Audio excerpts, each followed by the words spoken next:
नमस्कार मंडळी. यावेळेला जेव्हा मी भारतात आले होते त्यावेळेला ठरवलं होतं की शाळेमध्ये जायचं आणि तसा योगही आला.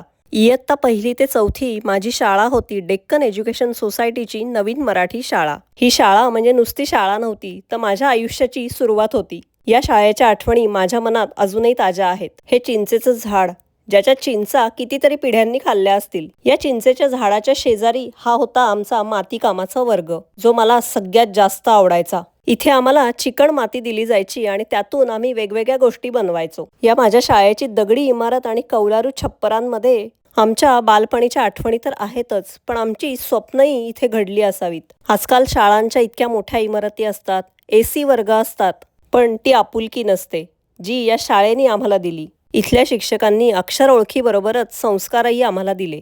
पाठ्यपुस्तकांव्यतिरिक्त मातीकाम, शिवणकाम, हस्तकला या सगळ्या गोष्टीतनं आम्ही संयम आणि नीटनेटकेपणा शिकलो. हा आमचा असेंब्ली हॉल, जिथे आम्ही आमचे कलागुण सादर करायचो. इथे होणाऱ्या गॅदरिंगनी आम्हाला स्टेजवर उभं राहण्याची हिंमत दिली.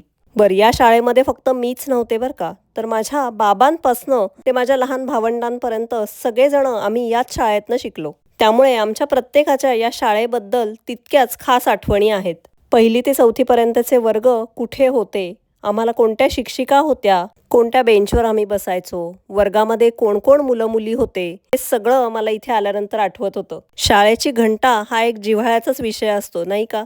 आणि आमचे भैयाजी एका विशिष्ट पद्धतीमध्ये ती घंटा वाजवायचे. ती शाळा सुटलेल्या घंटेचा नाद अजूनही कानात घुमतो. या आमच्या शाळेनी मराठी भाषेतील शिक्षणाचा वारसा पुण्यातल्या अनेक पिढ्यांपर्यंत पोहोचवलाय.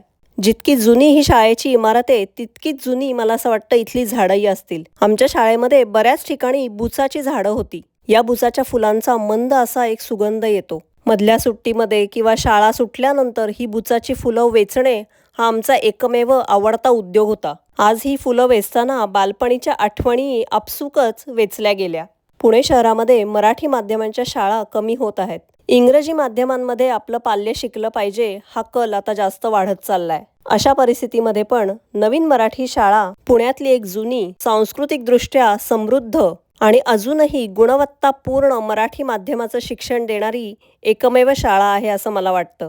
अशी ही आमची ऐतिहासिक वारसा लाभलेली शाळा दाखवायला कियांच्या आणि किमयाला आज इथे आम्ही घेऊन आलो होतो. पूर्ण शाळा मन भरून बघितली, आठवणी ताज्या झाल्या आणि त्याच तुमच्याबरोबर शेअर केल्यात. हा व्हिडिओ बघत असताना तुम्हाला तुमच्याही शाळेची आठवण नक्कीच झाली असणार, हो ना? तर तुम्ही कोणत्या शाळेमध्ये होतात हे मला कमेंट करून नक्की सांगा. भेटूयात पुढच्या व्हिडिओमध्ये. तोपर्यंत स्वतःची काळजी घ्या. धन्यवाद.